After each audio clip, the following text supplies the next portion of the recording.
A black van with a red stripe, a howling V8, and a gold chain lunatic hanging out the side window. For 5 seasons, it jumped curbs, smashed through walls, and survived things that would have turned any sensible vehicle into scrap metal on the first Tuesday of production. Everybody remembers the A-Team. Everybody remembers the van. What nobody told you is where those vans actually went when the cameras stopped rolling, and how close every last one of them came to disappearing forever. Hi, my name is Johnny, and this is American Muscle, the channel where we track down the real stories behind the machines that define the shows and films you grew up watching. The show, the van, the cultural moment. To understand why the van matters, you need to understand what the A-Team was and what it meant in the context of 1983 America. The show premiered on January 23rd of that year on NBC. It was created by Stephen J.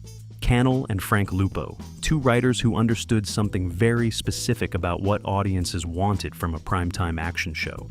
They wanted explosions, they wanted catchphrases, they wanted characters so outsized they barely fit inside the screen, and they wanted a vehicle that announced all of that before anyone opened their mouth.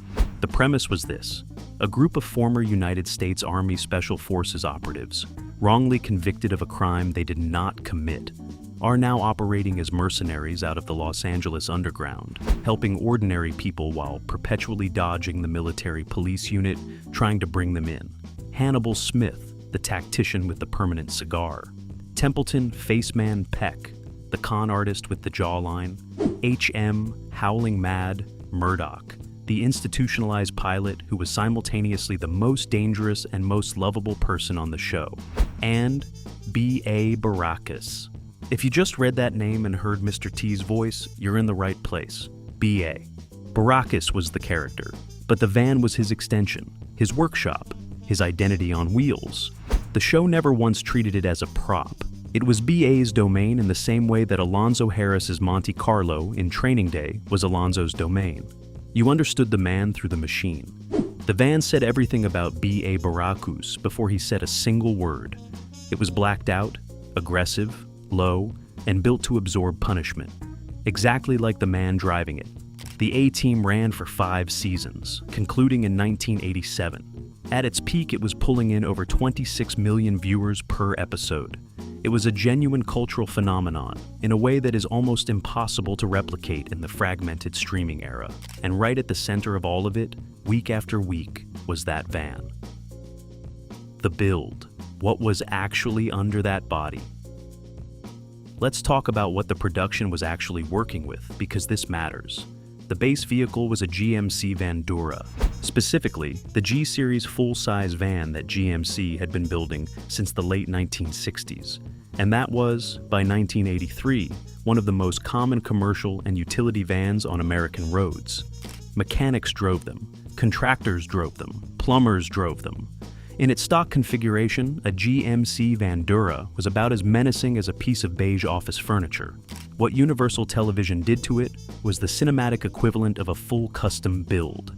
The exterior transformation was the work that everybody remembers. The body was repainted in a deep black, not the flat matte finish you might assume from watching a 1980s television broadcast, but a properly glossy black that caught light on the body lines and made the van look genuinely imposing in both daylight and night shooting. The now legendary red stripe runs along the midsection of the body, horizontal, precise, and completely intentional as a visual separator between the black roof and the black lower body. Red wheels, red pinstriping, and a roof spoiler. A custom addition that served no aerodynamic purpose whatsoever, but told you immediately that whoever built this van was not interested in subtlety. The interior was outfitted to match, a full custom cab with the kind of visual presence that held up on camera. The production paid attention to the details because the interior of that van was going to be in frame constantly throughout every season of the show.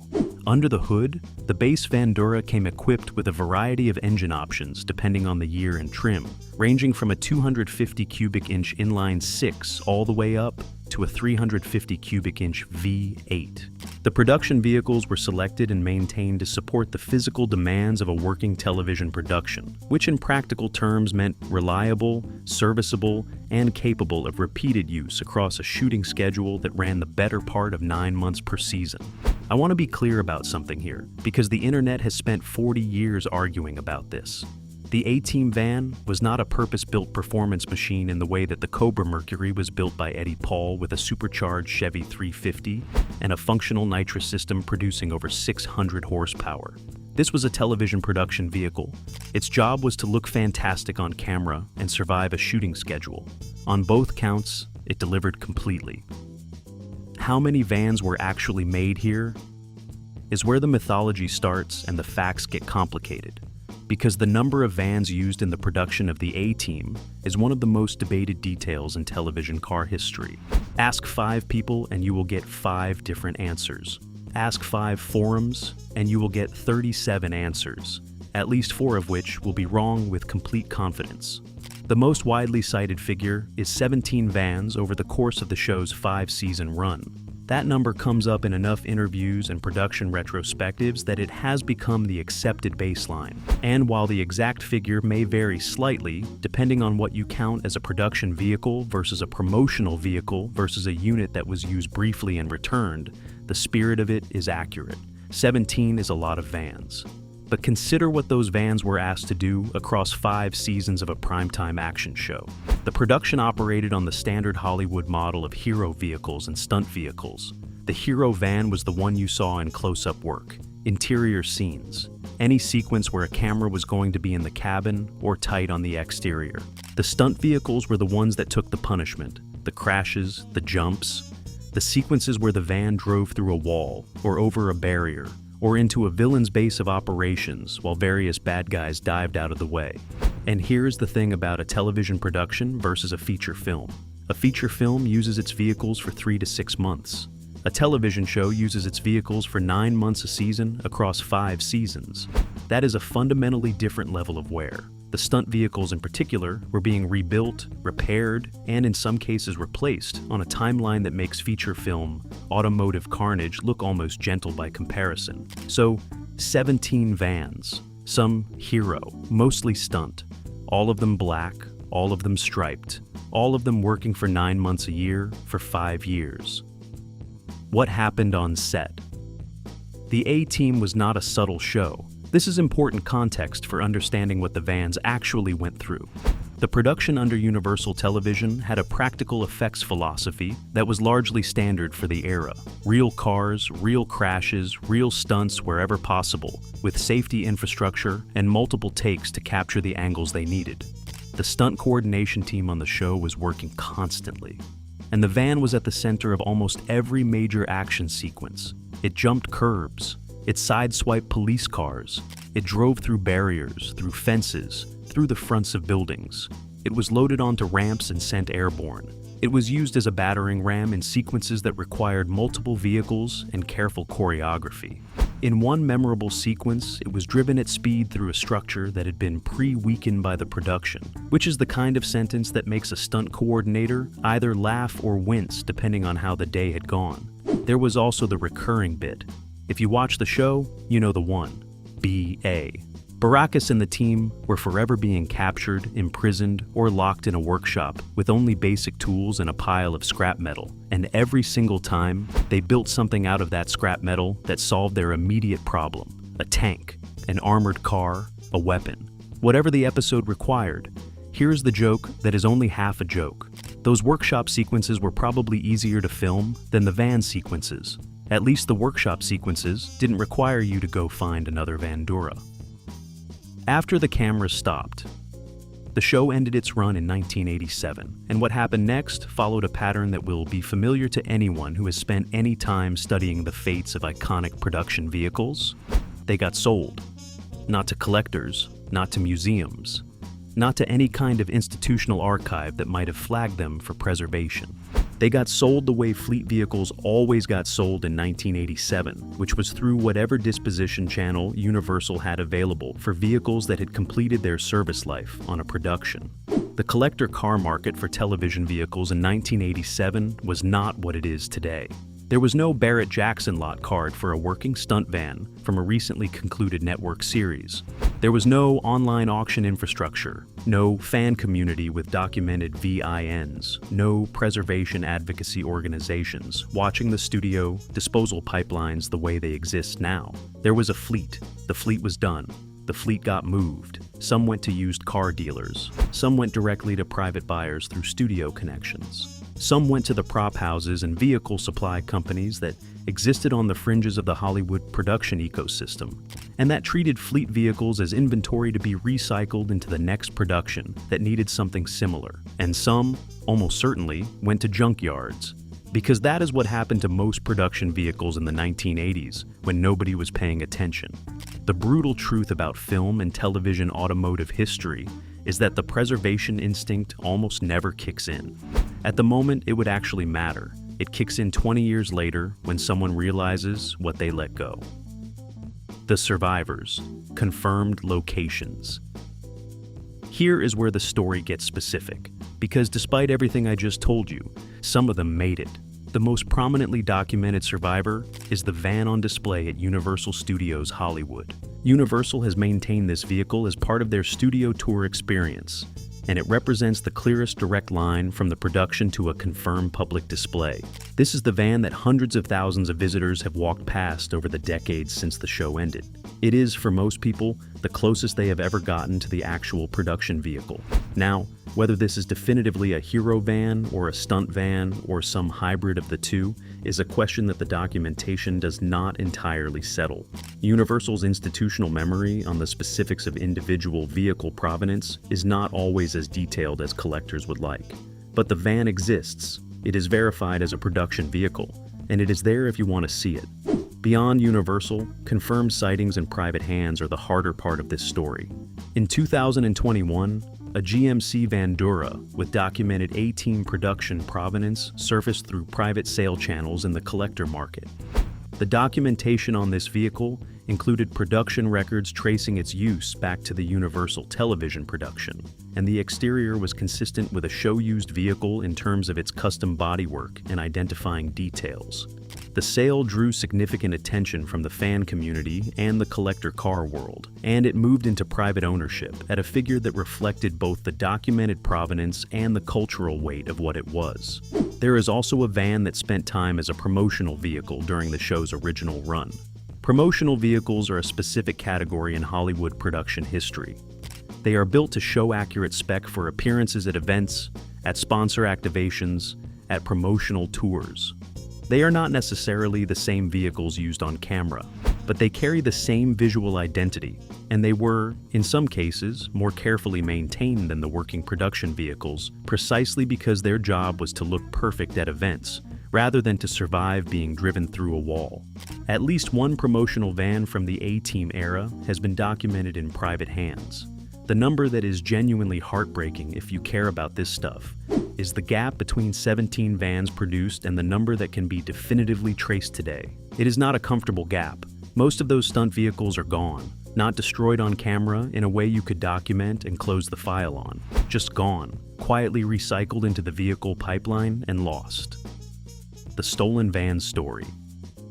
And then there is the one that echoes the Cobra Mercury situation in ways that should not surprise anyone who has spent time studying what happens to iconic production vehicles when the show is over and nobody is paying attention. One van from the A-Team production was reported stolen from a storage facility in the Los Angeles area sometime in the years following the show's 1987 conclusion. Now, before you get excited about a Stallone-style lawsuit with a quotable opening line and $3 million in damages, I have to be straight with you. This one does not have that ending. No celebrity plaintiff, no entertainment lawyers, no court filing with a case number you can look up. The paper trail here is thin in ways that the Cobra Mercury story, for all its twists, simply was not. What is documented is this: a van that had been retained after production by someone connected to the show ended up missing from where it was being stored. Whether the theft was opportunistic, somebody saw a blacked out custom van and decided that was their problem to solve, or whether the thief specifically knew what they were taking and targeted it, is genuinely unclear from the available record. There is a meaningful difference between those two scenarios. One is a crime of opportunity. The other means someone knew exactly what they had and wanted it badly enough to steal it. Either way, the result was the same. The van was gone. And unlike the Cobra Mercury, it did not come back. No online auction listing a decade and a half later. No phone call to Stallone. No settlement with sealed financial terms. As far as the public record goes, this van simply stayed gone, which is the quietest and least satisfying version of a stolen vehicle story. There is no second act. There is no resolution. Just a gap in the documentation where a production vehicle used to be. Here is the thing though, and I mean this sincerely, the stolen van is not even the saddest chapter in the post-production history of the A-Team fleet. The saddest part is the vans that were never stolen, never fought over, never valued enough to be targeted. The ones that just moved through the disposal pipeline with no ceremony, no documentation, no one making a single phone call to say, hold on, maybe we should keep track of this one. They became used vans, then older used vans, then parts, then nothing. Nobody stole those. Nobody had to. The industry just forgot they existed, and that was enough. The replica problem. Here is the complication that is completely unique to the A-Team van, and that makes authentication a genuinely different problem than it is for almost any other iconic production vehicle in television history. Replicas. An almost incomprehensible number of replicas. More faithful, more widespread, and more deeply embedded in car culture than the replica communities surrounding virtually any other television vehicle you can name. And the reason comes down to one simple fact that separates the A-Team van from something like the Cobra Mercury or the General Lee or even the Bandit Trans Am. The GMC Vandura was not an exotic. It was not rare. It was not a vehicle that required a specialist builder, a significant budget, or a specific set of connections to acquire. It was a full-size commercial van that GMC sold in enormous numbers throughout the 1970s and 80s to contractors, tradespeople, small businesses, and anyone else who needed to haul things reliably from one place to another. In 1983, you could buy a used Vandura for a few $1,000s. You could buy one today for not a lot more if you were willing to do some searching. The platform was accessible to anyone with a modest budget and a willingness to do the work, and the work itself was not out of reach. Black paint, a red stripe along the mid-body, the roof spoiler, the custom wheels. None of those elements required a 10,000 square foot warehouse in El Segundo and a 2-week deadline. They required a weekend, some body shop time, a parts supplier, and the kind of patient attention to detail that A-Team fans have been demonstrating since 1983. Because here is the thing about A-Team fans that the broader collector world sometimes underestimates. They are serious. They do the research. They source period-correct parts. They watch the episodes frame by frame to get the stripe placement exactly right. These are not casual builds, which means the collector market for A-Team vans is flooded in a way that is almost singular in television vehicle history, with replicas that are visually indistinguishable from production vehicles without documentation. You can go to a car show in virtually any state and find one. You will find them at fan conventions with full custom interiors. You will find them at charity events doing slow laps for children who have never seen a single episode of the original show, but know exactly what that van is, because the cultural footprint of Via Baracus apparently does not require active viewing to leave a mark. Inexplicably and wonderfully, the man transcends his own era. All of that is a genuine testament to how deeply the van embedded itself in American popular culture.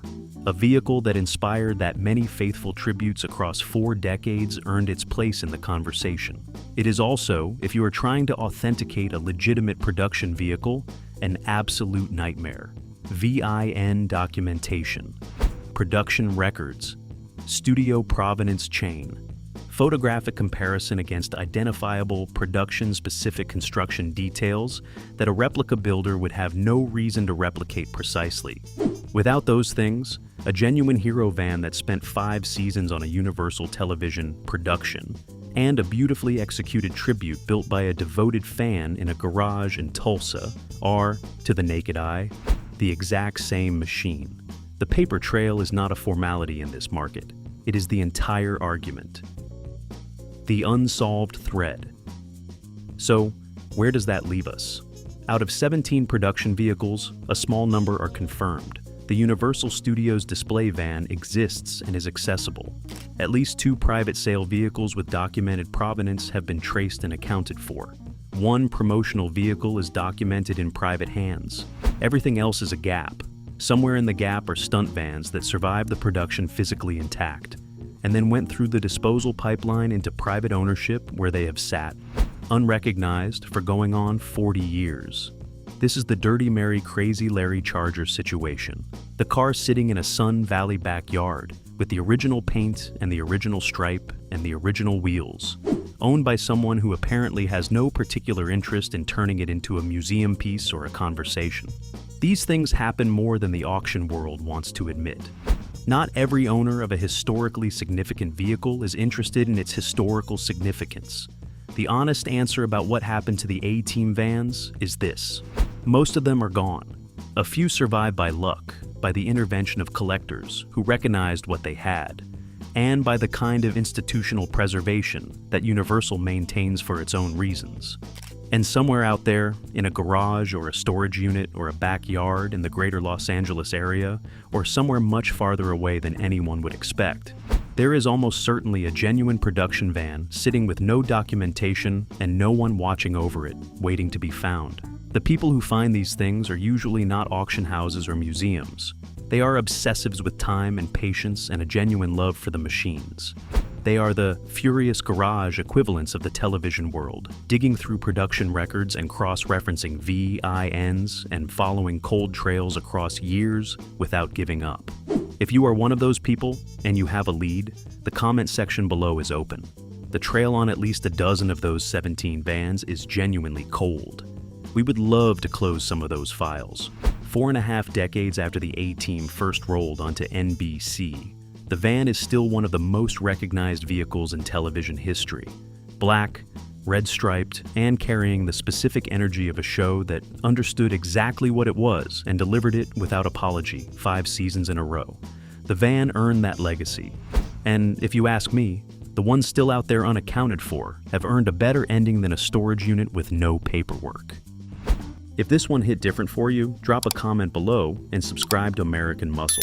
We track down the real stories behind the machines that made your favorite shows and films what they are. My name is Johnny. We will see you in the next lane.